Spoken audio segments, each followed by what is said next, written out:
Hello everyone, my name is Bray, and my oral presentation is about genocide. During this presentation, I will be discussing the definitions, origins, and effects of genocide. Now, when was the term genocide created and what is genocide? The term genocide was first coined by Raphael Lemkin in 1944. Lemkin formed the term by combining the two words of geno and side. Geno is the Greek word for tribe and side is the Latin word for killing.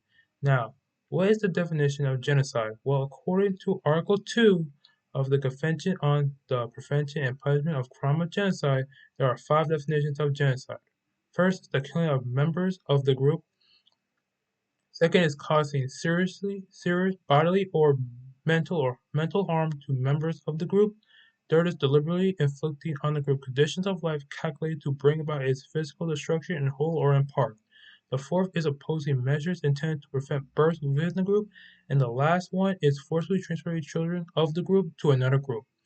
Now, where are the first origins of genocide? Well, some scholars trace the first origins of genocide to the siege of Carthage during the Third Punic War, where during the 3-year-long siege, about 450 to 700,000 Carthaginians were killed and 50,000 were enslaved. Since then, there has been many genocides that have occurred throughout human history. However, the two most important were the Armenian genocide that occurred during World War One and the Holocaust that occurred during World War Two.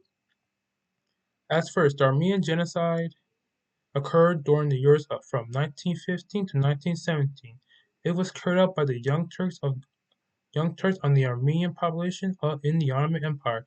It was done through the use of massacres, deportations, mass starvation, and death marches. It left about 600,000 to 1.5 million Armenians dead.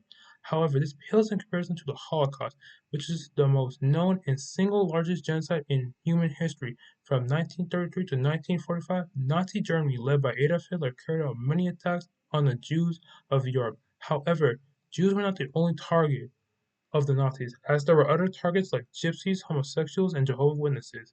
This all led to about 11 million people being killed, 6 million of them being Jews.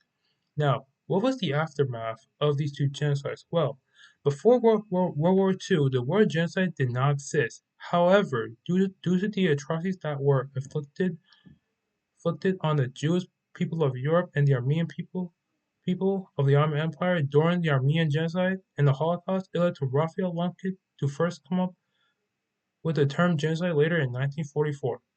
Then in 1946, genocide became recognized as a crime under international law. In 1948, the Convention on the Prevention and Punishment of the Crime of Genocide was established.